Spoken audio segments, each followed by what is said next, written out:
Good evening. Welcome. We made it back. It's a Monday, Meldon Law Monday. I'm Buddy Martin. The program airs 4, sometimes 5 days a week. You catch me on other channels as well. Going to be interesting tonight. Talk a little hoop. What else? A lot of stuff going on. I'm sure you all have takes from what happened and your favorite player, your favorite game, your favorite whatever. And we got Shane Matthews on the phone. Shane will join us in just a second. He is remote tonight, so he will not be on camera, but we will have him here on the show and get his take on things. That's what we like to do. Don't forget his program is on Monday through Friday, and he's part of it with Matthews. You can catch him right there at 8 o'clock in the morning, and all things Gators and otherwise, he will be able to handle that for you as well. So I am Buddy Martin. The program is about to go on the air. We're going to look for Shane's picture and get him up so you won't feel like you're so lonely without hearing seeing the guy's picture. All right? Let's see what we got for Shane. And stand by. We'll be right back.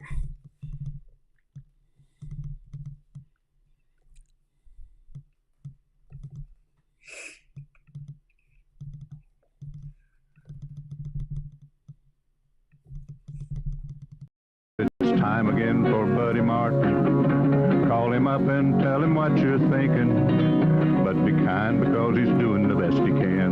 Better, stronger, faster. Mama says that alligators are ornery because they got all them teeth but no toothbrush. Hey, what if the voice calls while you're gone? Take a message. Bye. You ready, champ? I'm ready for this my whole life. I'm incapable of small talk.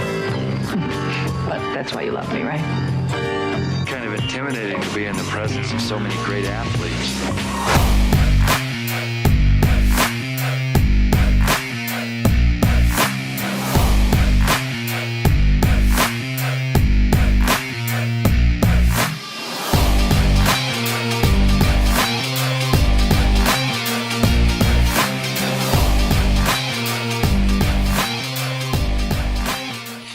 Evening. Welcome to the program. I'm Buddy Martin. We'll be joining you. Let's go get Shane right now because he is on the phone, and we're going to put his pretty picture up here, and we like him better when so Shane, where are you tonight, by the way? I'm in Mississippi for about 10 days. Yep. Okay, well, home? Yep, visiting my daughter. Oh, that's nice. That's nice. Well, you have a good time. You deserved it, my friend.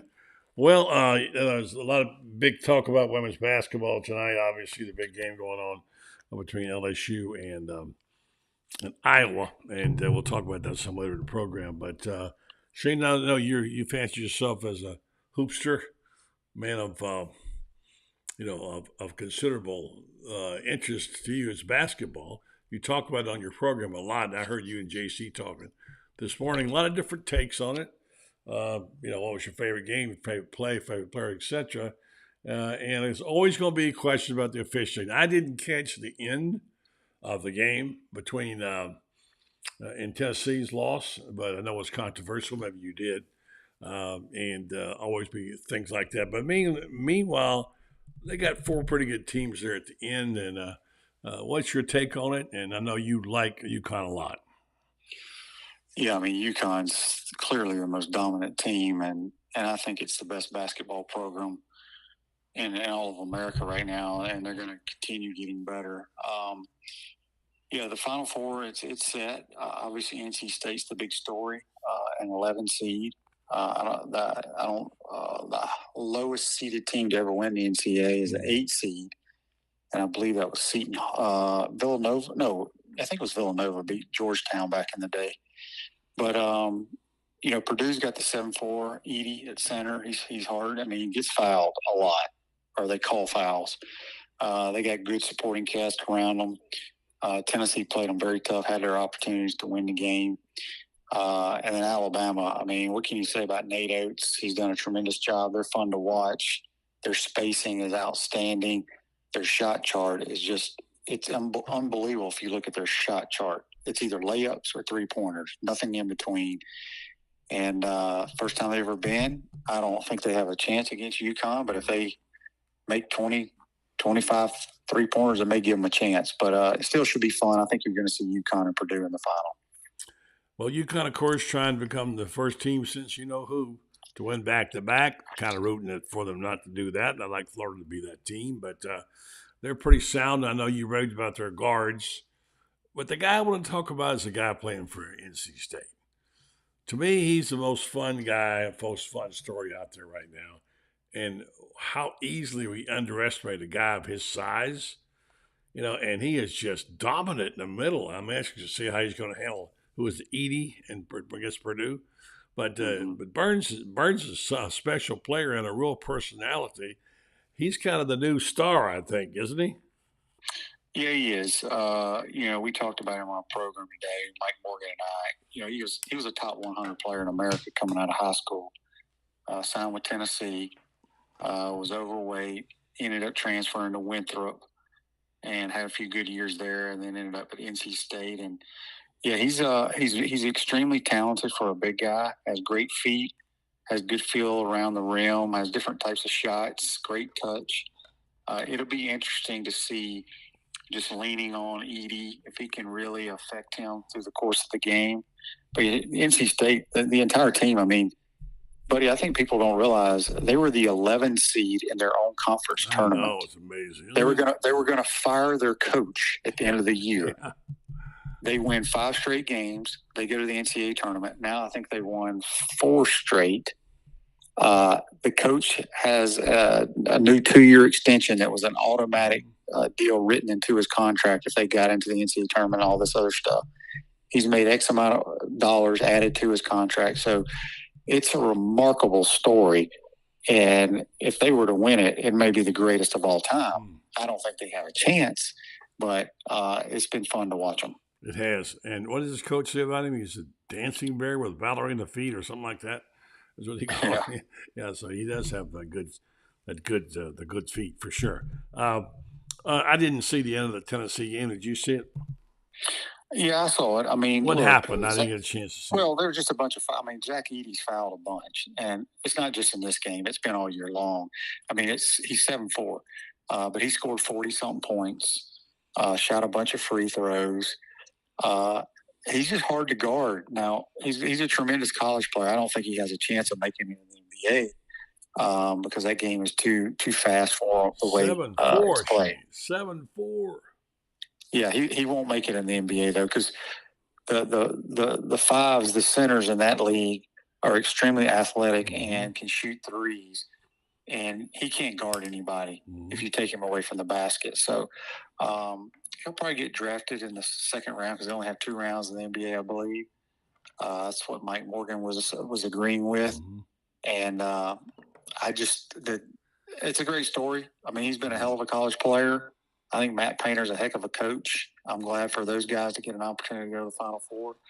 But I still think it's going to be Purdue, UConn, and UConn cutting down the nets to win it all. Well, I don't have any idea. I'm rooting for the SEC team, of course. Alabama, would they make 10 threes the second half? It's ridiculous. What they've been doing, how they've been playing, but give it up to Nate Oats. He's been remarkable in what he's done. Nate Oats was a high school basketball coach 11 years ago. Think about that. I heard you say that. Yeah, for sure. So Shane, one of the things people say about us is we're too serious. Okay, we're too serious. All right, we try to have fun, but we're kind of serious when it comes to news, whatever. But this is a day when people are doing jokes. Now, April Fool's Day, buddy. Well, there you go. Thank you. So let me give you the mine. Here's one. A guy said, apparently, so you got to be suspicious of any news out there. So here's one. Jimbo Fisher been hired as an analyst by Billy Napier despite a huge outrage cry from Steve Spurrier. What do you think? That's funny. Yeah. I liked the one last year. A lot of food jokes.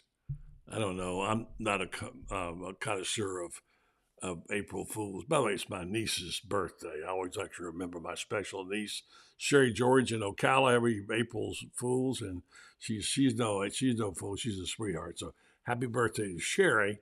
So here's one I like. It said, Oreo cookies announce they were going through a severe divorce and they would be offered separately. I guess the cream and the crackers.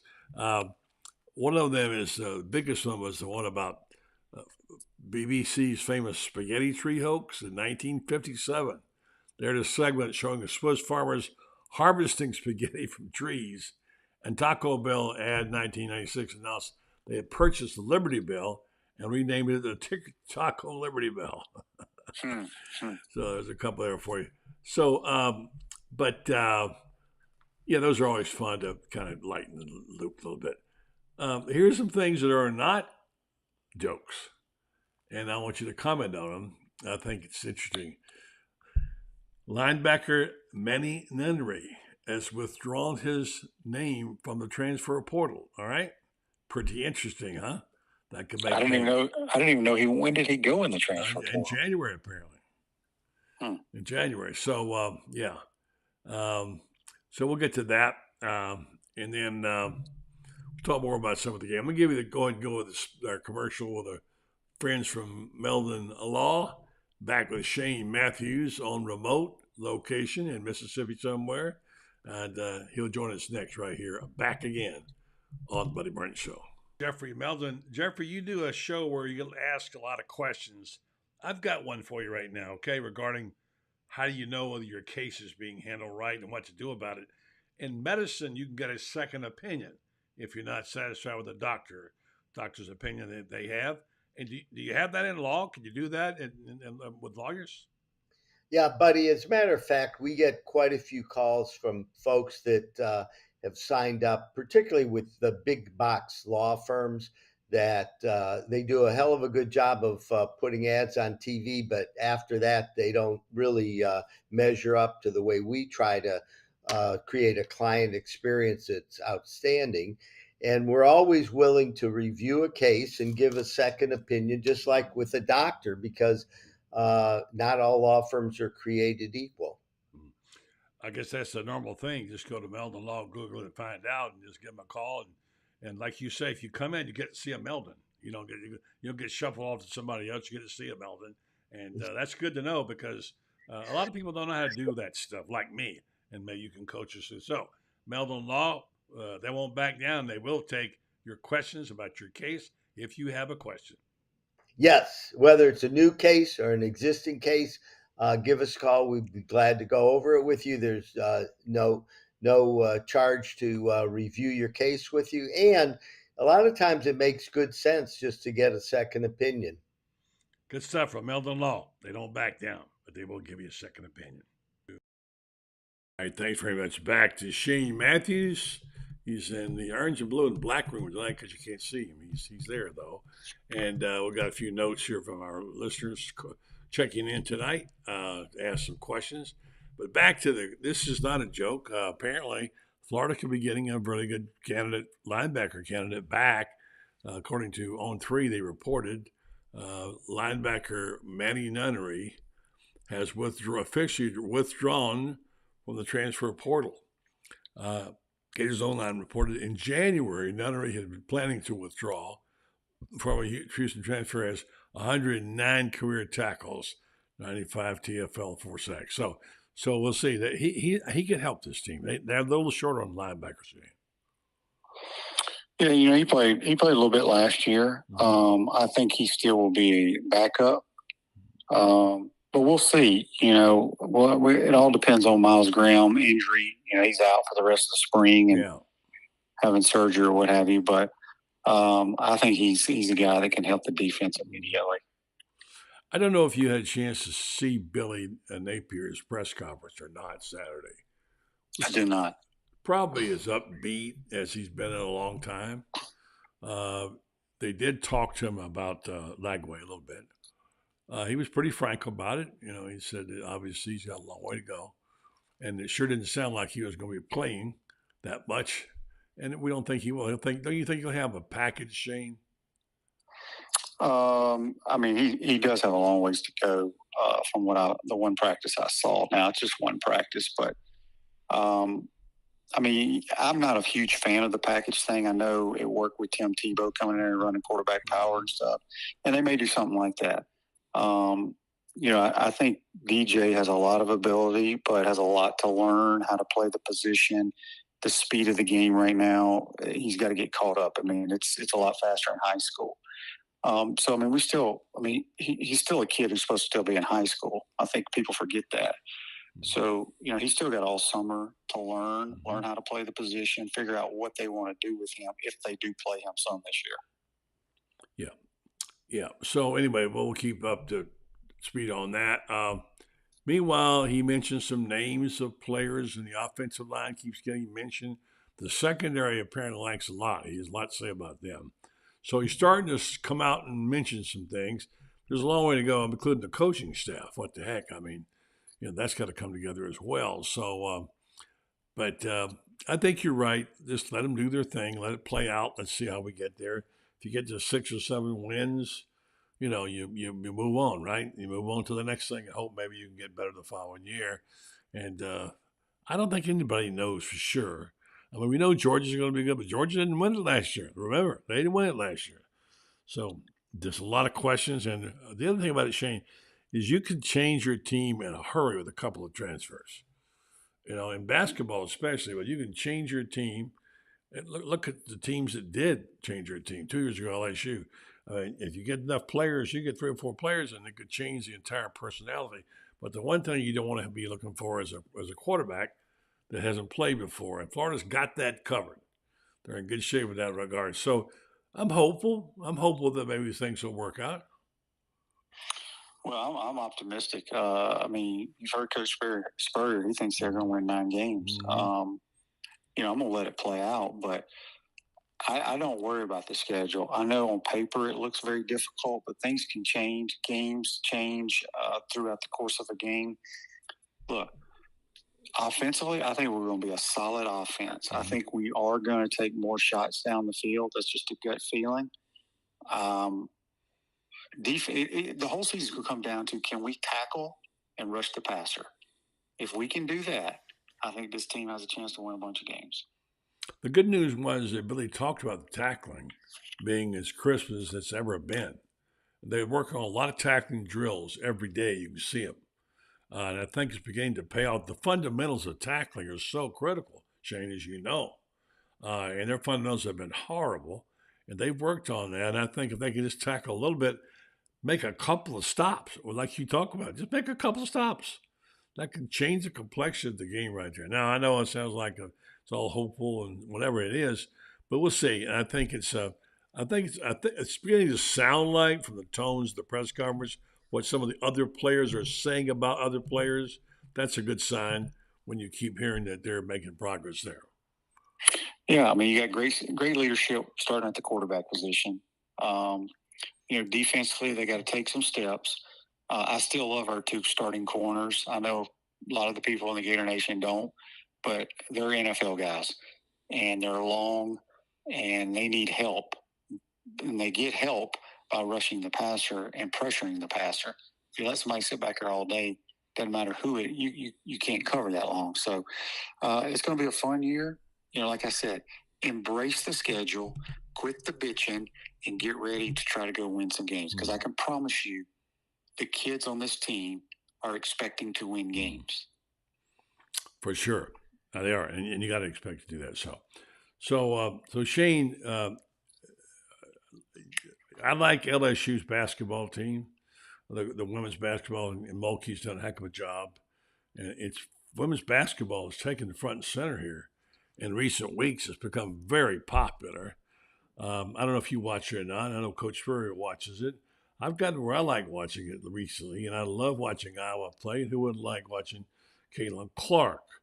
As we speak here, they're about to go into the final minute, and LSU is getting beat by Caitlin Clark in Iowa by 12 points.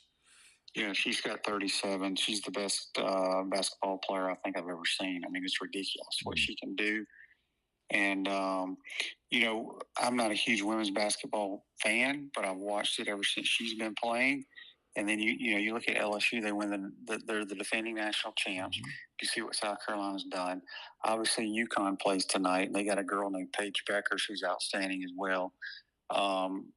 there's more parity, I guess, in college basketball. I think that's what's pretty cool. What is there about Clark that you like?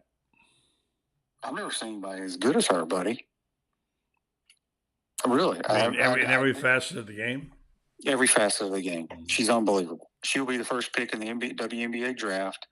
I just think she's so skilled, and she's just creative, and she's such a good shooter. I've never seen anybody like it. I have not watched a lot of women's basketball over the years, but people compare her to Pistol Pete back in the day. I was alive, I guess, when Pistol Pete was playing for the New Orleans Jazz, but I was a really young kid and didn't really care about the NBA at that time. But I've never seen anybody like her at the collegiate game. I like the way she first of all, she's a baller. I mean, she really gets after it. Secondly, she can stop and pop from anywhere. She plays hard on defense, pretty good defender, and she's a leader. She knows when to share and when to take the shot. I don't think she shoots enough, quite honestly. I think she passes too much. Do you? I do. I really do. I think she needs to be more of a ball hog. Interesting. Well, she sure is fun to watch. And teach what you get fouled $5 million to play in that 3-man league or 3-person league. That they're $5 million for a woman basketball player playing a league like, oh my gosh, that's great. I got daughters. You got daughters. What the heck? I want to see them do well for sure. So what would you like to be able to see coming here in a couple of weeks in the spring game, Shane? Oh, gosh, buddy. I really don't care too much about spring games. They've changed so much over the last 15, 20 years. Mm-hmm. It's basically like just a practice. I guess, it's the typical coach speak. You want to see it be clean. You don't, I wasn't there last year, but, there were bad snaps, all that kind of stuff. You don't want to see any of that. You don't want to see a bunch of silly penalties. Obviously, you don't want to get anybody hurt.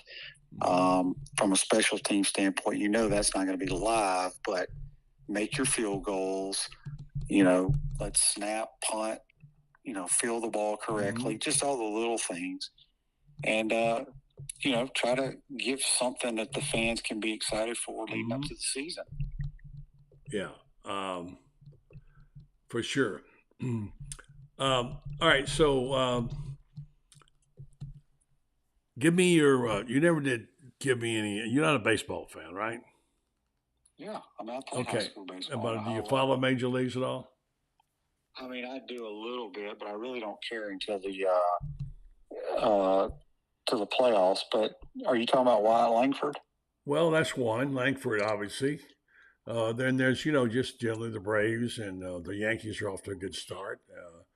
Wondering what you those teams are going to be in the hunt when it's all said and done. I mean, I think the Yankees started 4-0, swept the Astros, which is a little surprising. But they still got to play 158 games. It's a long season. It is long. That's right. It was great to see what Wyatt Langford did. I mean, I think he's batting .333 going to tonight's game.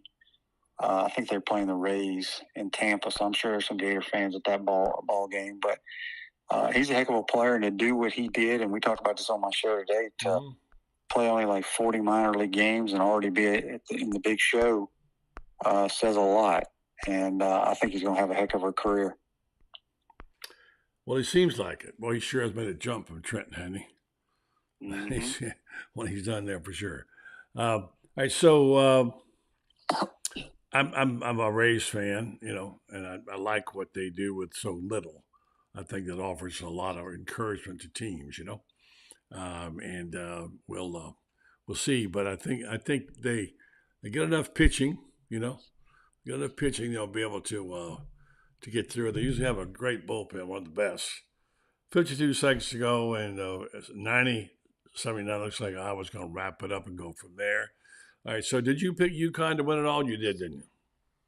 You talking about in basketball? Yeah. I didn't in my bracket just because I tried to be different. Mm-hmm. I always said from the get-go, UConn was clearly the best team in America. And, they have just destroyed everybody. I mean, I think it's one of the most dominant college basketball teams I've ever seen.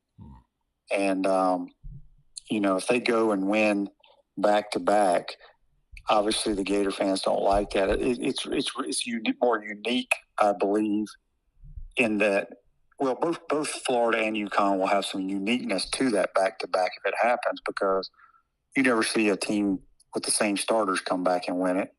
Well, then you don't ever see a team with all new starters pretty much. They have I think Klingon was on that team last year. Uh-huh. But you see what I'm saying? I mean, I think both teams and programs very unique if UConn does win the national title. Mm-hmm. I saw a really good quote from Kevin Skrabinski about that, and it's kind of a foregone conclusion that you're not going to beat them. And he made a very good. I remember a team called Phi Slamma Jamma. I covered them. Remember them? They were an unbeatable team. They were the most remarkable teams I've ever seen. Been around. I covered that Final Four. So this is what Skrabinski said in a tweet today. He said, "Don't fall for the con that UConn is unbeatable." He says, "The Huskies are the best team in the country and deserve to be a heavy favorite against Alabama and the Purdue NC State survivor. But we've seen this movie before. Have we?" Well, yeah. I mean, that's what makes March Madness so great. I mean, UNLV, the running Rebels, I think they were 32-0, and Duke beat them for the national title. So, yeah, it's happened before. In the UConn Huskies. Of course, yes. All right, so what will you do there, Shane, when you're out and about? And what will you play a little golf? See your daughter? Where do you hang out? Are you in Pascagoula? Where are you? No, I'm up in Madison, Mississippi, up where my daughter lives, and okay, hanging out there with my grandson and daughter and some buddies of mine that live up here, and be up here for a while, hanging out. Yeah, that'd be fun. Well, you have a good time. Enjoy yourself. And we'll catch up to you when you get back around. Shane Matthews, Rick Shane Matthews. Catch him on, who's on tomorrow, by the way? Well, we got Buddy Martin on tomorrow. We got Edgar Thompson from the Orlando Sun. Oh, Edgar's good. He's good, really good. I've been trying to get him on lately. Tell him he owes me a phone call. The ratings will go up tomorrow. I'll bring him right down. All right, Shane, thanks so much, buddy. Appreciate it. All right, buddy. Take care. All right. Great Shane Matthews. We're still looking for our friend Rob to join us here in a moment. Hope to, yes. Sometimes people forget. Let's do this. I want to go back to what we talked about earlier. Also, we had an interview last week that was very interesting, that you might find interesting if we replay a couple of bites from it, and let you hear that while we take a little break and figure out what's happening to our guests as well. By the way, if your comments, appreciate you. Dan Bond, we don't want UConn to get back in, to back-to-back Gators. Yeah, I agree with you on that. Edey is the first player since 1970 to get 400 free throws. That guy's a monster, 7'4", and he does get hacked a lot. Let's see. Dan Bond. Freddie Weavy says, Dilly, good evening to you, Freddie. Good to hear from you. Hope things are going well for you with the Florida Victorious. Let's see, Robert Turner. I'm thinking Bama wins it all. Well, that would be something, wouldn't it? I heard a really interesting interview earlier today with Nate Oats talking about Alabama and how he came there and how he was a huge fan of the school and the football. They asked him, you feel like you're in competition with the football program? They'll always be. He said, no, they'll be all football. School always has. I'm a big admirer. I love football, and I have a big admirer of Coach Saban. And I've been to his meetings, and I've used his quotes over the years, so I'm just honored to be a part of it. Good way of handling it, I think. So, all right, I think we have kind of I believe we finally roused out the host of SEC Sidelines. He was in there somewhere hiding in the back there with some of that Ham's beer. And he's back. Now, what's up, man? Well, I tell you what, I was wolfing down a venison burrito with grated cheddar cheese and big scoop Frito chips with Craig's barbecue sauce on it. And I lost track of time, and now I'm ready to go. That would make you lose track of time, wolfing that down. That's for sure. It was good. Yeah, and watching the end of the LSU-Iowa game, too. Yeah, how about that? 94-87. Iowa winning. Well, that Caitlin Clark is something, isn't she? She is, incredible shooter. And, she handles herself really well. And I think people try to make a big deal out of that Angel Reese, Caitlin Clark deal. God bless. I think there's nothing to it. It's just something for people to try to get clicks or whatever. But Iowa's still alive. LSU's out. It's kind of a surprise that LSU didn't repeat. But look at South Carolina's at 36-0. So the women, they're getting their time in the spotlight for sure now. Yeah. South Carolina's not getting much attention. That's the funny part about it. No, because Caitlin Clark is. She's just such a wonderful competitor. She represents, and we're talking to Shane Matthews here tonight. So she's the greatest basketball player I've ever seen of any kind. He thinks, and so she represents all that is good. And, it's fun to get to see her excel so well. So I'm sure Fran Spurrier has been watching it all night. He'll join us in a moment. So catch me up on Sidelines. You can catch Rob. Is it 6 or 8 mornings a week? I forget now. 8 a.m. Central, we get cranking up every Monday through Friday. 9 a.m. Eastern, of course. No Saturdays, huh? For now. Taking off Saturdays for a while, but football season gets here. We'll be cranking some of those up. Depends on what Brendan thinks we ought to do. He's the great. I know he's the one that makes you start us all like slaves. Yeah, you don't want to get buried in the algorithms and all, but there's a lot to talk about. I heard you talking about Nate Oates' comments at Alabama. Yeah. I think there's only 6 schools in America that rank in the top 25 all time for wins in football and basketball. Texas is, I think, one of them. Notre Dame is. And I believe Texas, Notre Dame. The other one might be, it's not Ohio State, I don't think, but there's only 6 schools that rank there. That's hard to do, to be great in both. It is. A lot of good stats are there. Let's go and get our buddy Franz and see what he can stir. Some trouble he can stir up, I'm sure. And we'll talk to him. I didn't get to see the end of the Tennessee game, which people are screaming about the officiating. It's almost anymore. I'm so tired of talking about officiating because it's always something egregious, and I hate to see a team get screwed by that, something like that. But we'll talk to fans about that. And, catch me up on Alabama football real fast. Is there positivity coming out of there with a new coach? Well, Rodney Orr will be on the show tomorrow morning. Tider Insider does a great job of covering Alabama for us and has for about 28 years. They're pretty strong. Defensively, they had 31 guys leave, but a lot of those, Rodney said, were already gone anyway. They were going to be processed out. Some of them, it hurt losing Caleb Downs, the great defensive back, but Alabama offensive line, Caden Proctor leaves and goes to Iowa. Apparently got $300,000 in NIL money, and now he's back at Alabama. But they got Jaden Roberts back on the offensive line, a big part of it last year. So I think Alabama's going to be pretty damn good this year.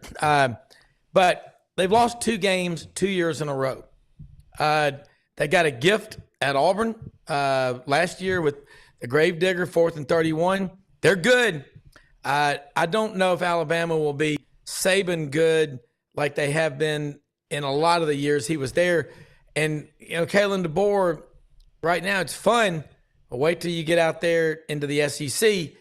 But, he's 104-12. He knows what he's doing.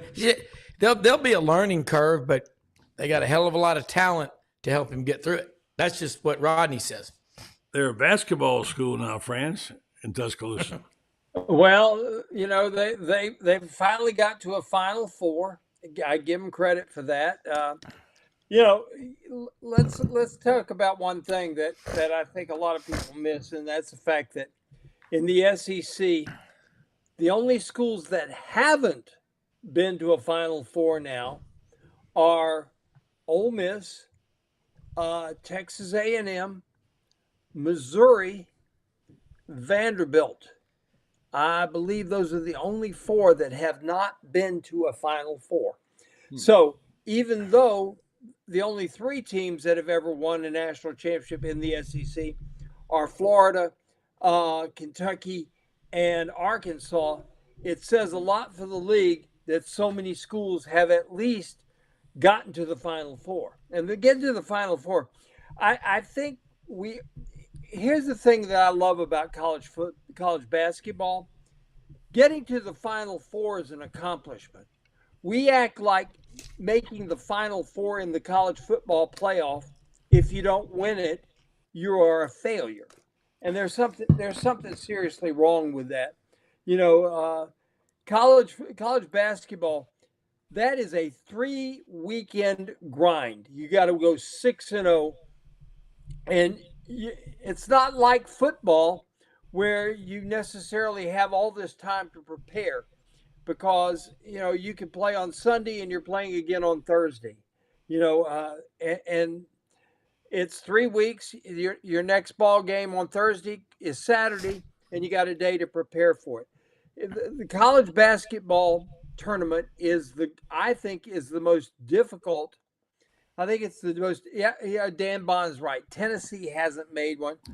Oh, rats! The Vols haven't made one. The Everything School. No sarcasm in that, Franz. They haven't won. Yeah, the Everything School that hasn't won a national championship in, let's see, baseball. Or been to the Final Four, right? Or soccer, or let's see, what else? Softball, they haven't won one, and they haven't won one in golf, and they haven't won one. Oh, God. Hey, they haven't won one. Hey, wait a minute. So how they haven't won one. They haven't won one in ice hockey. Guess who has? Florida. Florida just won an ice hockey national championship just now, just a couple of weeks ago. Yeah, Florida won ice hockey. Now it's the Frozen Four. No, it's not. They went to the Frozen Four. Okay, they didn't go to the Frozen Four. They went to the next level down. But I didn't know that until Steve Spurrier said, "We're honoring a national championship team tonight that's never been honored. Who do you think it is?" I said, "Well, I don't know." I said, "Well, I have to think about that. Track, no. Golf, no. Tennis, no." He said, "Ice hockey." He had the ice hockey team introduced. Now, they were not the top division, but hey, a national's a national. That's right.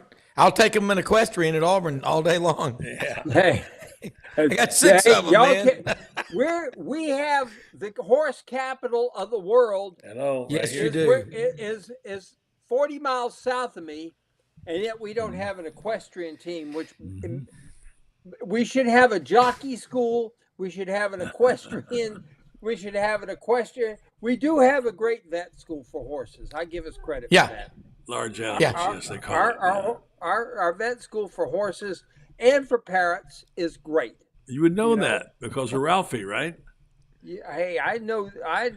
You got to know where the good vet schools are when you got a parrot. Hey, Rob, have you ever met Ralphie? I think I've heard him. Ralphie can live to be 70 years old, can he? Ralphie used to be right behind Franz. I think he got moved.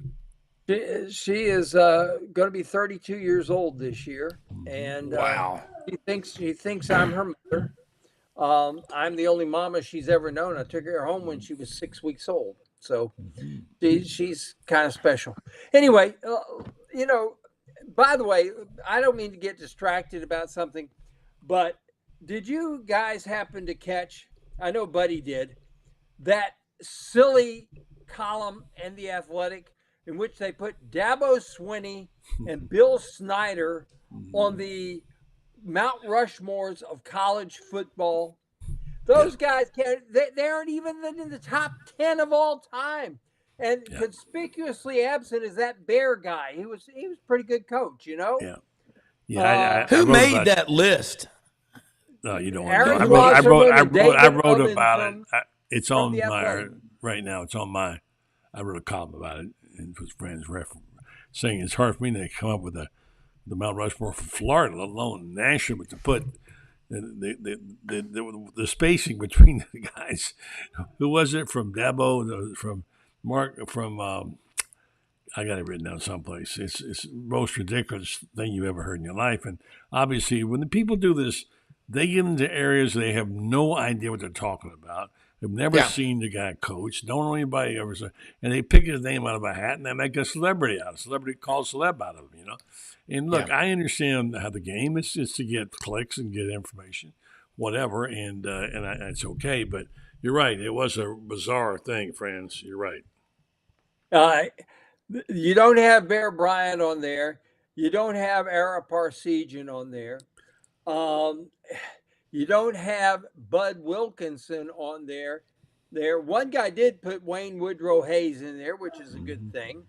You know, it was ridiculous. You don't have General Robert Nealand on there. Yeah. General Robert Nealand, and you know, you talk about the ultimate coaching tree, which still exists today. I mean, it's still growing, the branches on it.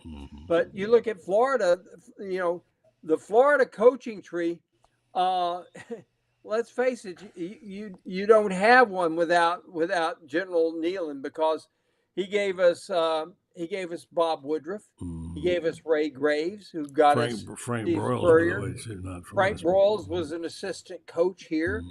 You know, his coaching tree includes Murray Warmoth, Darrell K. Royal, pretty good coaches. You know, Frank Broyles, of course, Bobby Dodd, of course. Still goes on. And Sid, you know, there's no Sid Gilman on there. Talk about another one. It's not even a complete list of coaches. Here's what about John McKay at Southern Cal? John Robinson. Well, there's a lot of people you can put in there. Yeah. But if you handpick, throw for like one guy went from Nick Saban to Pete Carroll to Woody Hayes.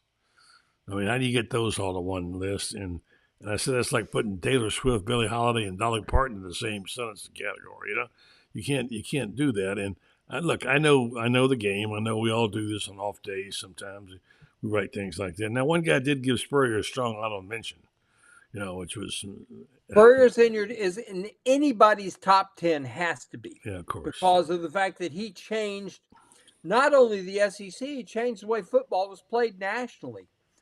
He is the guy that really and truly turned us away from option football into get off the bus and start chunking it. Yep. He was the guy that did that. There's no Ara Parsegian on there. How can you? I mean, my gosh, people don't realize also Ara Parsegian. If the president of Northwestern doesn't lie to Ara Parsegian, he is the coach at Florida in 1960 and not Ray Graves. Yeah. By the way, Ari Wasserman and David Ubben, they're both good writers, by the way. They are. They are. But I will say this: Ubben had. I mean, everybody obviously gets number one. I mean, Saban, obviously. When you start going, he went from Saban to Bill Snyder to Canute Rockne. That's how you say it, Canute, by the way. And that just doesn't. How you put those together? And then honor mention with Steve Spurrier. Anyway, it's just a list. Why do we get all worked up about it? We don't have to. But I want to take a real quick break now and say thanks to our sponsor. You know, Rob, how important those sponsors are. You want to be sure and keep them happy. And they've been a good friend, and they believe in what we're doing, and we believe what they're doing because they're taking care of our company. We ask you to patronize some of our sponsors, if you will, because that's how you pay them back. If you like this show, well, check them out. Titan MRI is one of them. Titan MRI is unusual because they're in North Central Florida now. They're a premier independent diagnostic testing facility. And they're available for you to make your own appointments. Two things. Number one, if you think you can't get insurance, how do you get an MRI? Well, they got that taken care of. No insurance, no problem. They'll take cash or card. By the way, their prices are really reasonable. I believe they are. And they're located in North Central Florida, Gainesville. And if you have a job that requires you not to be there every day and have to be there every day, they'll make an appointment for you at night or the weekend. They'll set some up. And the other thing is if you go to get an MRI, if you guys have gotten one, getting inside those things can make you claustrophobic. Like right now, Franz is claustrophobic because he's stuck inside of his glass. He can't get out. I can't get my computer plugged in there. Okay. Now All right. So anyway, so TitanMRI.com, they do a terrific job of modern equipment and largest bores of any other newer high-strength MRI unit. Check them out, TitanMRI.com. Guys, NC State, what a story. They lost 14 games in the regular season. No team has ever done that and reached the Final Four. No 11th seed team has ever won a Final Four game. And then Wolfpack eliminated Duke 76-64. Duke played well, but boy, I tell you, the big guy in the middle, J.D. Burns, is he something or what? He is the most unbelievably talented guy at 6'9", 290. Franz, we can't call him a round mound of rebound, but he does remind me of Barkley, although Barkley wasn't quite that heavy.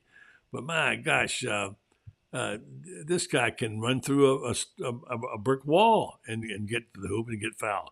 He is unbelievable what he has done, and when he has dominated this tournament, and he's the reason NC State is right there, and who knows what may happen. What's so interesting about him is he plays below the rim. He's 6'9". He's they say 290. I don't believe he's a biscuit under 310 myself.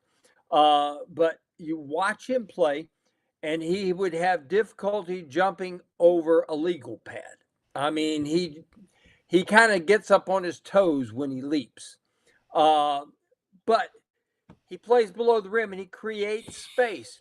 It's one of the reasons, by the way, that people, I think, have become so attracted to watching the women's game these days, because it is played below the rim. It is a purer form of the game. It's played below the rim. It's not all about all the dunks and everything like that. You actually have to move the basketball and shoot layups in this game. And this guy, what impresses me about him is he creates space. He plays below the rim. And you look at how soft the ball comes off his hands and hangs on the rim. I don't know. I've seen a guy in recent years that gets more shots that hang on the rim and drop in than him. And that's just soft hands, soft touch. He's amazing at doing that.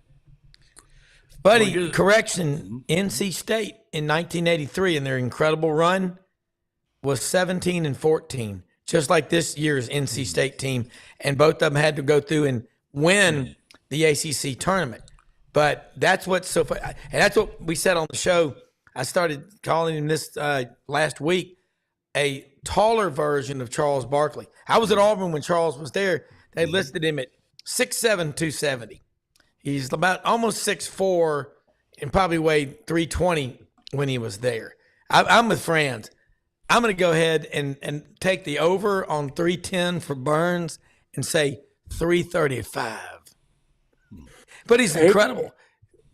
He looks like he should be playing tackle in the SEC. Yes. He really does. And he bangs on you, man. He fiercely. I didn't get those. I got the stats from Mark Wicker, who's a pretty knowledgeable guy and covered the ACC. And so I just assumed they were true, but maybe you're right. So we'll see what happens. But one of the things, I mean, he's 6'9", about between 290 and, as Mark says, between 290 and Taj Mahal. And what he's done in the league, he's unstoppable, guys. You cannot stop him. Now, you take a guy like Edey, is that his name, from Purdue? He's 7'4". Zach Edey, yeah. Yeah, but I think he's a lot more unstoppable than Edey is. He's just an amazing player. And did you know that where he could be playing for right now? Tennessee. He was on the squad, and he was recruited by Tennessee, and he went to Fat Camp, and he didn't like it, and so he transferred to Winthrop and wound up going to NC State. So, yeah. By the way, NC State 83 says Dan was a 6th seed. Yeah, so that's one of the good stories. I love stories like that. North Carolina State was 26-10 that year. They were 8-8 in the SEC, 8-8 in the SEC, 8-6, excuse me, in the SEC. But they went on that absolutely incredible run in which they won their last season. 1, 2, 3, 4, 5, 6, 7, 8, 9. They won their last 9 games. So they were 17-10. Excuse me, they won their last 10 games. So they were 17-10. And then all of a sudden just went on that big run. There, Thurl Bailey, Sidney Lowe, Derek Wittenberg, Lorenzo Charles, and let me see if I remember the fifth one, Cozell McCoy. There we go. Terry Gannon. Terry Gannon came off the bench. Yep, 3-point shooter. He's now a really good golf analyst, because Tommy Kane, who was on the show with us this morning, I kept thinking NC State, they had a bunch of losses. They had, just like this year's team had 14 losses, didn't they? Weren't they 17 and 14? Yes. Yeah. Yeah. God. Yeah. Think about the pressure. North Carolina State lost 2 of their last 3 games in the regular season. They got obliterated at Virginia. They got, absolutely clunked by Maryland. So they're 16-10. And then all of a sudden they get into the ACC tournament and then the national tournament. And they keep winning these squeakers. They beat Pepperdine by 2. They beat UNLV by 1. They beat, they blew out Utah, but then they beat Virginia by 1. They beat Georgia by. Thank goodness they did that. I could not have handled that if Georgia had been able to play in the national championship game.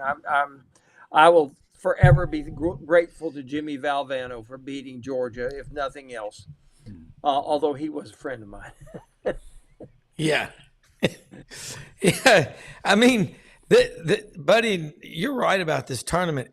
What the best thing about Burns is, he was at Tennessee, then Winthrop, and he's a portal guy that's worked out, but he gave a great quote to Tracy Wolfson about what's so good about this team. He said, I don't know, everybody's showing up on time, they're not late, they're taking care of business off the court, on the court, listening to the coaches, being accountable to each other. He goes, something clicked a few weeks ago, and we're just clicking.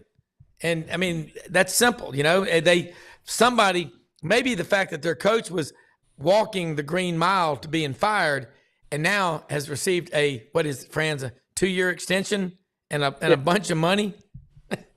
Yeah, Kevin Keats, it's amazing. I always thought he would end up being a better recruiter than he has been. I mean, I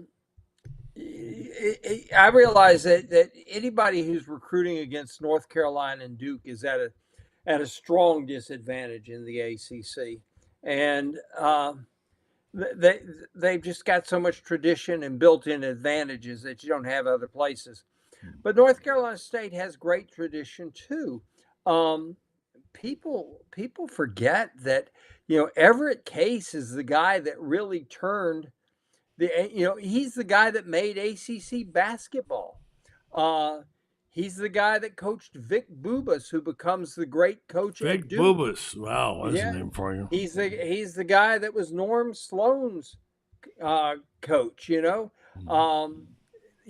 had Bones McKinney, Horace Bones McKinney, the only coach that ever had to have they had put a seatbelt on him at Wake Forest to keep him from jumping up and down and getting technical fouls. It's been just such an incredible league for so long. But North Carolina State is really where great basketball began. Carolina had tradition, granted, because they had Bones McKinney there. I think in '46 they almost won a national championship that year that didn't. But then Frank McGuire came along, but Frank McGuire was hired from St. John's for one specific reason. Carolina said, you got to beat North Carolina State. and he did won a national championship there in 1958. Yeah. I wish we had the passion for basketball in the SEC that we have for basketball, that they have for basketball in the ACC. I mean, No, it's never going to happen. It's never going to happen. I wish we had the passion. So, Kentucky's got it and will always have it. Florida has it when we play a good SEC team, but otherwise, fans got too much to do. Auburn is getting there. I think Bruce has done a great job of elevating them. I don't like Nate Oats personally, but I guarantee you he has done plenty to elevate their program there. Rick Barnes has got it going there at Tennessee, but goodness, the Vols still have yet to make a Final Four. They had Ernie Grunfeld, Bernard King, and couldn't make the Final Four with that bunch. I mean, you tell me how that happened. But it's a league, it can be done at Tennessee. I mean, Pat Summitt won 7. And here's the thing, guys, and I'll ask you guys this. If there's ever been a coach who could have, in the women's game, who could have won in the men's game, Pat Summitt, I believe, is that coach that could have done it. I believe she commanded attention. She really, really commanded attention. And I just have to believe that if they had ever given her an opportunity, she could have done it. I really believe she could have. Yeah. Now, let me give you guys a fair warning. I'm going to read you something just a second. You're going to tell me if it's true or false or April Fool's or not. And I want you to tell me the best April Fool's story or joke that you know of.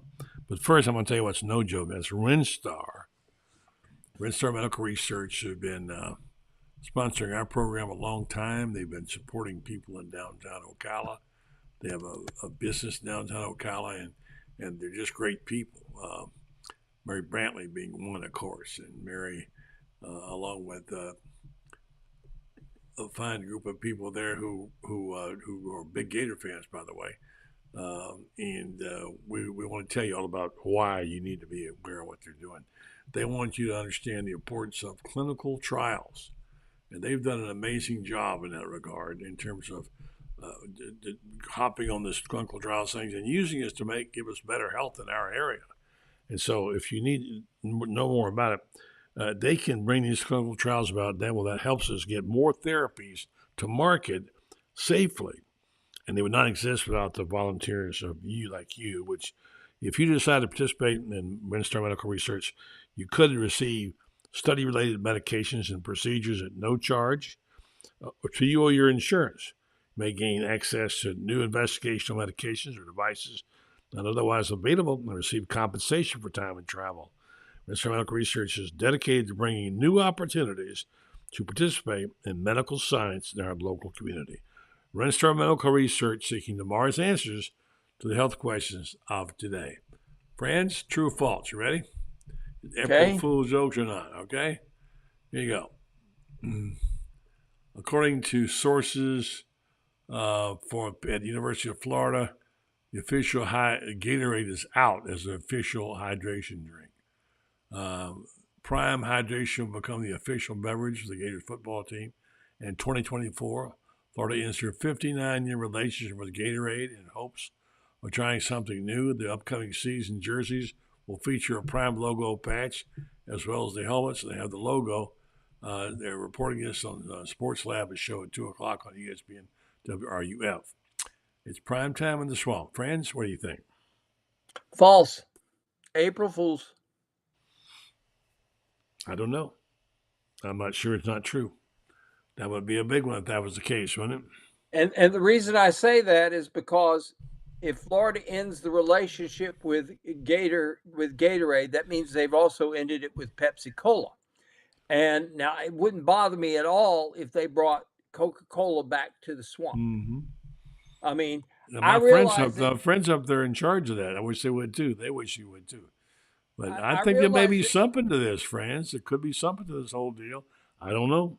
I mean, I realize that Pepsi Cola was born in New Bern, North Carolina, so it is a Southern drink. Mm-hmm. It really is.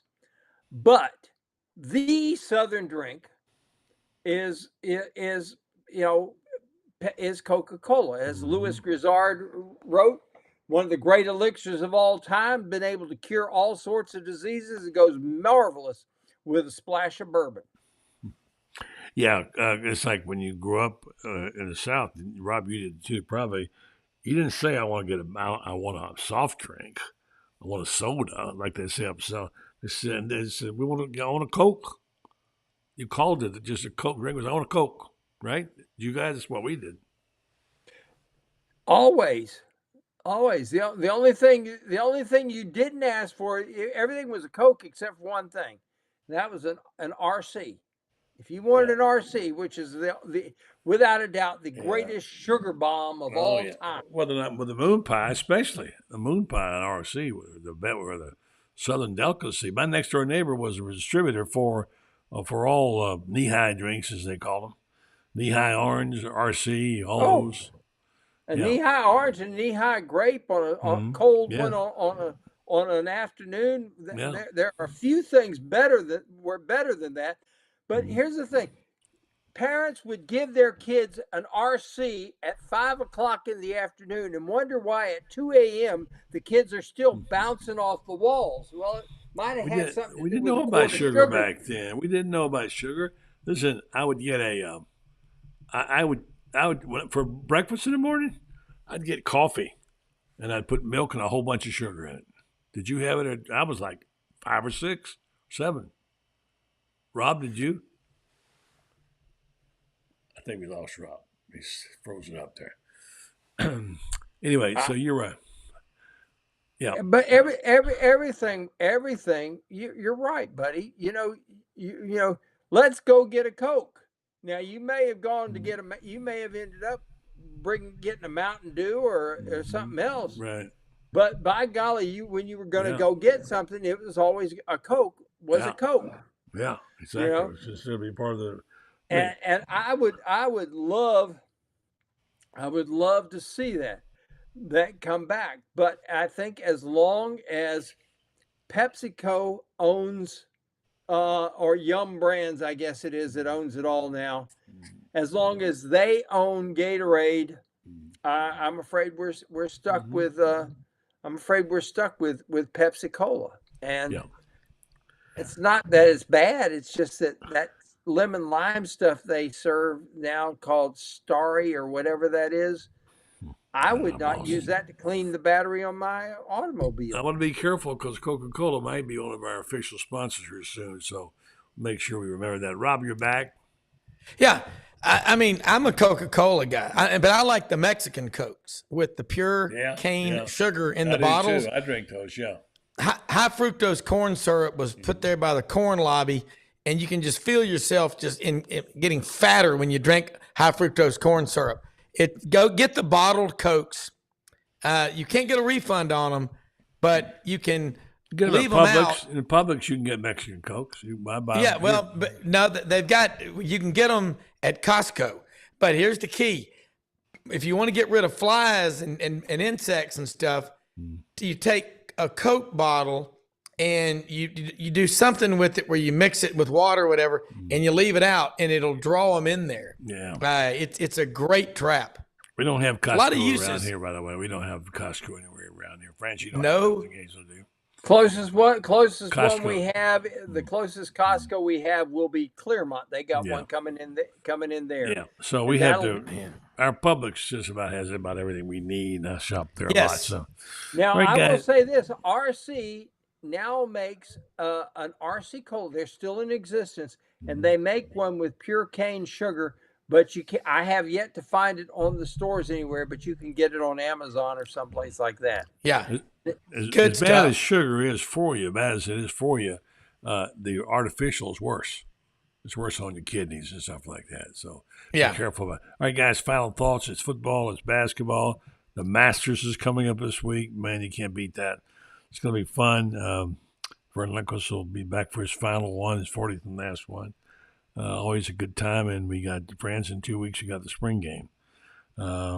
You were at the press conference and all that. Franz, give us a thought you got from Billy, and then Rob, give us an overall view of where you think the SEC is pointing and the spring practices. Any news you might have heard. First, you, Franz. Billy Napier is confident. He's not braggadocio confident, but the guy's confident. I mean, we had him off the record for about 5 or 6 minutes the other day. Now, we're sworn to secrecy on passing on what we heard off the record. Some of it was pretty darn interesting. But here's what I can tell you that you notice about him during this time. When it's off the record, he knows it's off the record, and he gets asked some pretty pointed questions about things. The man's confident. He looked at us, he said, we're going to be a good football team this year. And you know what? I've heard a lot of coaches say we're going to be a good football team, and some of them I believed and some of them I don't. I think I believe this guy. I really do. Rob, what are you hearing about Florida? Florida's deal is they've got a brutal schedule, but with the portal, you can change things quicker than you ever have. Last year, we heard how easy Georgia's schedule was, but they ended up having to fight for 4 of their games there at the end. Ole Miss is the team that really jumps out. They postponed a $350 million stadium facelift at Vaught-Hemingway Stadium at Ole Miss and shifted a lot of that money into the Grove Collective NIL. They got over 11 the players, yeah. Yeah, over 11,000 members in the Grove Collective. And all the tobacco settlement money, it's in the billions. Those are all mostly Ole Miss attorneys. Dickie Scruggs is out of prison now. He got $700 million. Okay? Ole Miss is going to go out there. They got 3 or 4 of the top defensive linemen that were available in the portal. So, I think what people are not, looking at is as good an offensive guy as Kiffin is. If he gets a defense to back him up, it's going to be great. But what Ole Miss has got to do is the mental part of it. They're just not used to this pressure that's going to be put on them now, and they're going to be expected to win every game. A&M, Arkansas, Auburn, whoever was responsible for rushing 2 in the Alabama game, if they're still on that staff at Auburn, that's a problem. That's a real problem. I have a real – Hugh Freeze is, let's be honest, like men in the military will tell you, a female officer among the men is weak until proven strong. Hugh Freeze, in the eyes of the Auburn people, is like, okay, he did this. He lost to New Mexico State. They rushed 2 against Florida. They got some talent coming in. I know one thing. The talent level, when Freeze got there, Jason Caldwell, Auburn Undercover, said Auburn had 2 SEC caliber offensive linemen on the roster. He thinks now they've got maybe 11 or 12. Alabama's going to be good. God says so. And they've got a lot of talent as well. And in LSU, it's going to be another, 9-10 wins. That's what you're getting. And on the Eastern side, if Florida can handle that schedule, they've got better players. And then Georgia's going to be brutal. Tennessee, they're going to put that $8 million freshman quarterback out there. All right. So, there's a lot of great storylines. A lot. Great story from Rob. Rob, you can hear on 18 times a week on their various shows. Good day on SEC sidelines. If you're missing me and friends over there, go check it out. He'll be on tomorrow, and does a great job. And he's got a pretty good producer there too, helping him out. And that Texas podcast you and I did Friday was a freaking bomb. I haven't seen that. Has it been up yet? It's coming out. There was I think Ken wanted to make sure he got something right. Alabama's only beaten Texas twice in history. The Rose Bowl in 2009 when they knocked out Colt McCoy on the 5th play, Marcel Darius, and then when they beat them 20-19 in Austin, September of 22. Okay. Texas leads that series 8-2-1. So lot we learned. We didn't even scratch the surface, buddy. No, but we want to learn about the SEC. It's let SEC. me throw one last thing in here before we go. Yeah. The only school that is top 10 in both football and basketball wins. Can you name it? There's only one. Let's see. That would be hold on. Dadgummit. Not North Carolina, Texas, or Notre Dame. It's Notre Dame. Yeah, that's what I said. Notre Dame. Yeah. Notre Dame is the only school. It is the only school that is top 10 both football and basketball wins, and yet they have never won a basketball national championship. I like that. Yep. And won't this year, by the way. No. NC State's got the men and women in there, so maybe they can get the double and win. UConn may after tonight.